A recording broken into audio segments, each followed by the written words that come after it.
Hi there, thanks for watching my video. Today I decided to build a Hello Kitty inspired cafe. I haven't seen many here in Texas, but this kind of thing is all the rage in London. If there's a pop-up of any kind, I am there. There is a bar near me that is like a pop-up bar. And I'm really conscious about my microphone, so sorry if I'm quiet, but because I'm using a lot of P's, I'm like facing away as I'm saying them, because sometimes my microphone does this like horrible noise when you pronounce a P. Anyway, this bar close to where we live is like constantly transitioning through things. So when we first moved here, it was Family Guy, the Drunken Clam. And then it was The Nightmare Before Christmas themed, and then it was, I think it was Star Wars themed, and before that it was Game of Thrones themed. So that is really cool that we live near a bar that's constantly changing theme. So yeah, I thought in the spirit of places, you know, doing that kind of thing, I would make a Hello Kitty pop-up cafe. I kind of tried to be creative with the roof to try and make it look like a kitty's head and like some ears coming through. I left it like that. I don't think it looks particularly great, but you know what? It's me. And if you honestly watch my channel for the quality of my builds, then there's a big wide world out there, and you're definitely quite sheltered, because that is not what my channel is good for.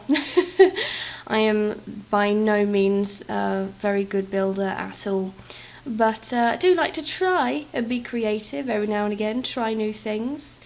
So yeah, but anyway, as you may know, because I've mentioned it quite a few times before, I'm not working at the moment because I moved to the US with my husband, and he has a job, but I have to wait to get my work permit before I can start working. I do have a job lined up though. I'm staying with the same company I worked in before I came here, which is nice, but it kind of got me thinking about the jobs I've done before, and I thought, you know, maybe I'll talk about that, because sometimes it's hard to think of things to talk about all the time, especially if, like me, you upload videos like every day or a few times a day.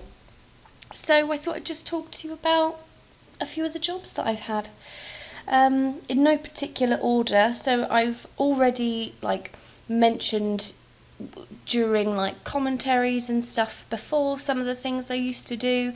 I used to work at a preschool, and the children there that I used to work with were like between the ages of 3 and 5.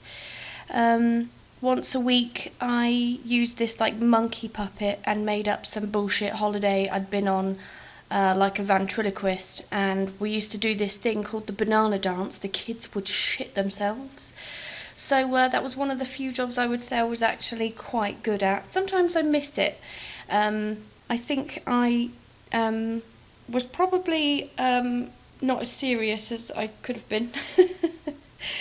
I once pretended to be like, if a kid came up with an idea, I would just fucking run with it. Like, sometimes things would get boring in the nursery, so you have to be creative to think of things to entertain yourselves. So once, when these two kids said that they wanted to have a little pretend wedding, I would be like, fucking yes. We turned the entire garden into a wedding ceremony. We had other kids assigned to being like flower girls.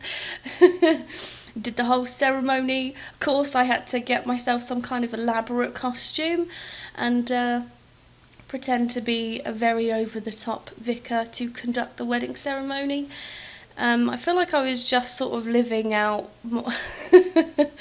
my own stupid ways of passing the time and just using the kids, bless them. But sometimes it would get quite dull, so you have to think of things to entertain yourself all the time, especially with there is so much paperwork involved with working with children, more than what you would probably think, an awful lot of paperwork. And so sometimes you've got to come up with creative ways to stop yourself from being bored to death. And I remember, like, any time there were, like, any kids having an argument or anything, rowing over a toy or something, I would see that as an opportunity to waste as much time as possible. So where the other teachers would just be like, oh, you know, just sort it out amongst yourselves, or they would find a solution, I wouldn't do that. I would take each child involved. I would interview them. I would pretend I had a fucking notepad and I was writing down everything that they would say, and I would be like, right, okay, now where exactly were you when Jimmy took your doll? And then, like, I'd go and interview witnesses to find out, like, what did you see? And it was so funny, these kids, because they would take it so seriously. Like, they would look at me dead serious and be like, well, I noticed that Jessica went past the jungle gym and then she hid the doll from everyone. And I mean, to be fair though, they did think that I was taking it incredibly seriously, and that's all I wanted really, so that killed quite a lot of time.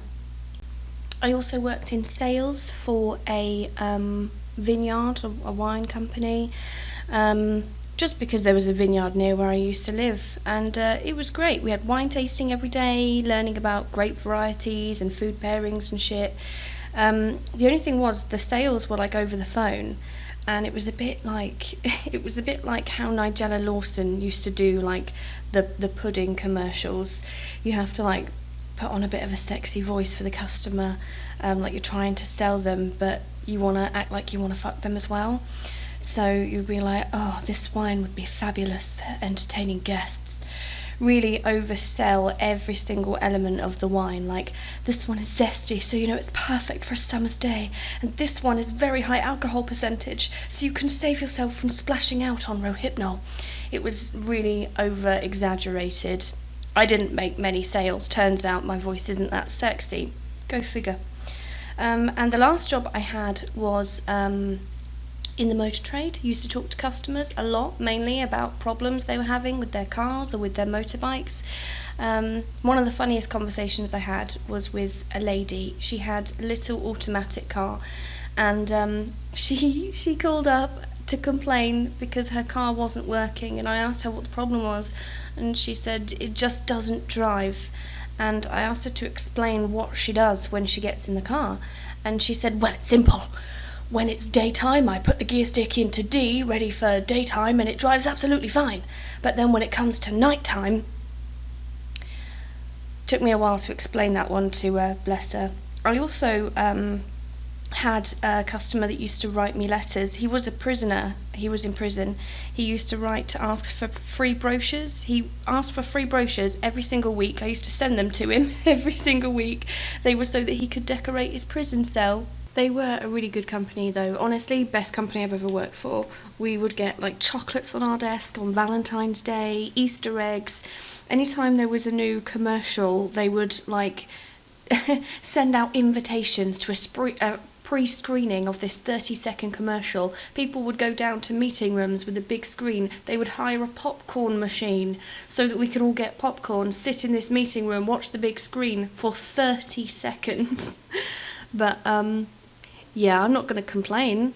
Anyway, we're getting towards the end of the video now. I hope you've enjoyed this little journey through my career history. And yeah, if you did enjoy it, please like and subscribe, and I'll see you in the next video. Bye-bye.